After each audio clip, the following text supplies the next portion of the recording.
Terima kasih. Ini sebenarnya adalah konferensi pers kita setelah rezim Presiden Prabowo mencabut secara resmi PSN PIK 2. Nah, bukan berarti setelah dicabutnya PSN PIK 2, persoalan menjadi selesai. Kita sekarang memasuki tahap penarikan semua hasil rampokan PIK 2 selama ini terhadap aset negara, aset rakyat, dan termasuk pagar laut, serta ada lagi aset XBLBI yang ada di PIK 2. Nah, jadi negara harus kembali hadir mengambil semua yang pernah dirampok oleh PSN PIK 2. Karena ternyata setelah kami telusuri, upaya mereka untuk mendapatkan PSN, status PSN, ini adalah upaya untuk menutupi perampokan yang sudah dilakukan dan memperluas perampokan di seluruh Banten. Itu ngototnya mereka sehingga mencari status PSN PIK 2. Nah, kita harus juga menyampaikan siapa saja sih yang terlibat sehingga muncul PSN PIK 2.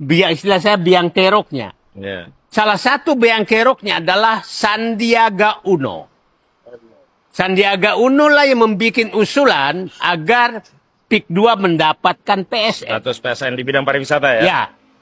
Yang kedua, yang memang benih-benih PIK 2 itu adalah Ahmad Zaki, mantan Bupati Tangerang, yang menjadi staf khusus Menteri Perekonomian Airlangga Hartarto.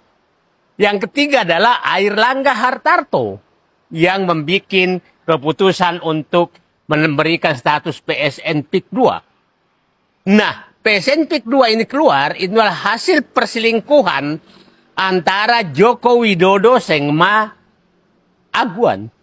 Karena setelah Aguan melakukan investasi di IKN, maka dibayarlah. Ini susah dibantah, pasti adalah bayaran yang memberikan PSN PIK 2. Oke, itu supaya publik paham. Nah, kami bergerak sekarang bukan lagi itu, tapi kami berharap Presiden Prabowo melakukan penegakan hukum untuk mengembalikan semua aset-aset yang pernah dirampok oleh PSN, oleh PIK 2. Nama-namanya sudah tahu, Nono Sampuno, Aguan, Antoni Salim, Ali Hanafi, dan lain-lain. Itu ada semua namanya, itu supaya kita clear. Nah, apa yang kita mau kembalikan? Aset negara. Yang pertama aset negara, yang kedua tanah rakyat, yang ketiga adalah XBLBI. Itu harus dikembalikan ke negara. Aset negara itu terdiri dari laut, sungai, bantaran sungai, kemudian laut, kemudian irigasi, irigasi yang hilang begitu saja, jalan yang juga diambil semua begitu saja, kemudian fasilitas sosial, musola, masjid, surau, lapangan bola, bekas KUD, bekas puskesmas, itu hilang semua dan diambil oleh PIK 2. Dan saya yakin ganti ruginya mungkin tidak ada sampai sekarang. Itu harus diaudit semua dan kita masih bisa mengejar semua, mengetahui semua apa yang sudah diambil. Nah, itu aset negara, termasuk pagar laut, termasuk reklamasi yang sudah dilakukan. Nah, yang kedua, kelompok tanah rakyat. Tanah rakyat yang harus kembalikan itu adalah tanah-tanah yang satu direkayasa sedemikian rupa sehingga seakan-akan ada pemilik lain, rekayasa hukum sehingga ada pemilik lain yang seakan-akan menang berperkara, padahal itu jatuh juga ke PIK 2 ujung-ujungnya, karena semua sponsor perkara tanah itu sebenarnya adalah PIK 2 yang ada di Tangerang. Yang kedua, rakyat yang diintimidasi sehingga melepaskan tanahnya dengan harga murah, itu juga harus dikembalikan. Kemudian harga tanah-tanah yang dibayar dengan harga murah itu juga harus kembalikan ke pemiliknya. Oke? Itu tanah-tanah rakyat yang dirampas oleh PIK 2 baik melalui intimidasi, kriminalisasi, rekayasa hukum, dan lain-lain. Yang ketiga adalah kelompok tanah tadi yang aset negara mangrove. Itu saya udah cek kemarin, ternyata dapat informasi dari 1.750-an hektar, itu sudah 300 sampai 400 hektar sudah ditimbun oleh PIK 2. Dan mangrove-nya sudah hilang dan sudah dijual. Itu harus dikembalikan ke negara semua. Itu mangrove. Nah, kemudian tanah BLBI. Informasi yang saya dapatkan, tanah BLBI yang masuk di lahan PIK 2 itu lebih dari 100 hektar. Ada menyatakan 160 hektar. Tanah BLBI. Nah, ini saya sudah menemukan salah satu kasus modus mereka mengambil tanah BLBI. Ini kasus yang Bank Pembangunan Asia Lee Darmawan. Lee Darmawan ini memiliki dulu sitaan BLBI itu 811.000 meter persegi. 81 hektar. 81 hektar. Menariknya, Lee Darmawan sudah disita tanahnya harusnya oleh kejaksaan. Tahu-tahu ada perusahaan yang menggugat Lee Darmawan dan menggugat negara tahun 2003. Aneh.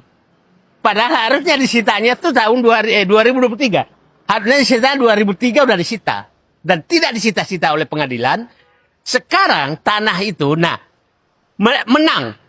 menang perusahaan ini. Perusahaan yang menggugat. Nah, menggugat akhirnya tanah itu menjadi milik perusahaan. Tapi di pihak lain, menarik lagi. Ada warga yang namanya ini Japri dan Lydia Angelina.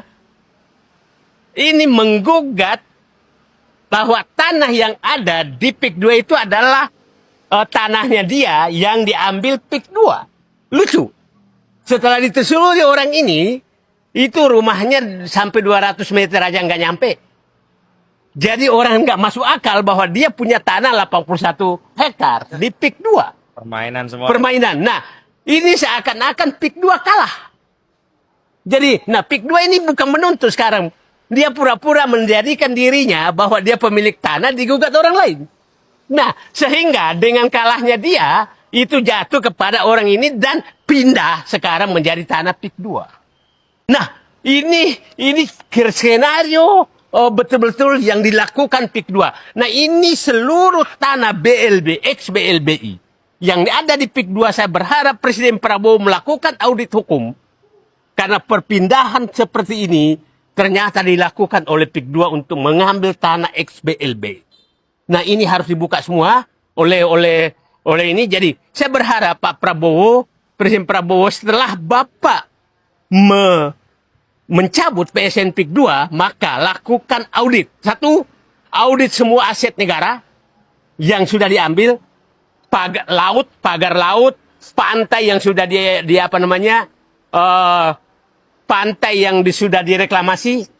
Saya dapat informasi dekat Aloha yang dikenal di sana, itu sekitar 300 hektar itu adalah bekas reklamasi. Apakah betul itu ada izinnya? Karena selama ini nggak bisa disentuh. Yang kedua, mangrove itu diaudit. Yang ketiga adalah sungai-sungai yang sudah hilang diaudit. Bantaran sungai, irigasi yang sudah hilang. Irigasi itu ada irigasi tambak, ada yang sungai. Kemudian fasilitas sosial, jalan-jalan itu berapa ribu hektar yang sudah diambil oleh PIK 2. Dan itu harus dikembalikan ke negara. Nah, itu aset negara. Audit juga kepada seluruh rakyat Banten yang merasa dirugikan. Saya mengharap ini saatnya Anda mengajukan semua tuntutan kepada PIK 2 agar tanah Anda kembali semua. Ada tanah kembali. Nah, itulah. Dan tadi audit hukum, proses hukum terhadap ex-aset BLBI yang sudah dirampok. Jadi, saya menyatakan PSN PIK 2 statusnya itu dulu dikejar adalah untuk menutupi perampokan yang sudah dilakukan dan memperluas perampokan di seluruh Banten. Itu saya pikir. Nah, terakhir saya berharap dengan berubahnya sikap pemerintah Presiden Prabowo sekarang untuk tegas, saya berharap gubernur, bupati, wali kota, aparat hukum, pengadilan, kejaksaan, BPN, kemudian kepolisian, jadilah penegak hukum dan berhentilah menjadi kaki tangan oligarki. Nah, ini semua berdirilah di belakang presiden. Pak Andra Soni yang saya hormati, saya ingin sekali mendengarkan satu kata dari Bapak sebagai gubernur membela rakyatmu.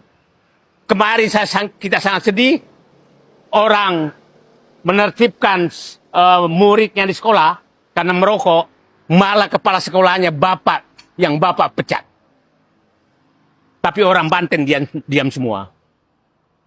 Itulah saya harapkan bahwa sekarang Presiden Prabowo berubah. Saya minta seluruh aparat di bawah ini berubah dan menjadi pembela rakyat, bukan lagi pembela PIK 2, Aguan dan kawan-kawan. Itulah saya pikir penjelasan saya. Terima kasih. Assalamualaikum warahmatullahi wabarakatuh. Salam.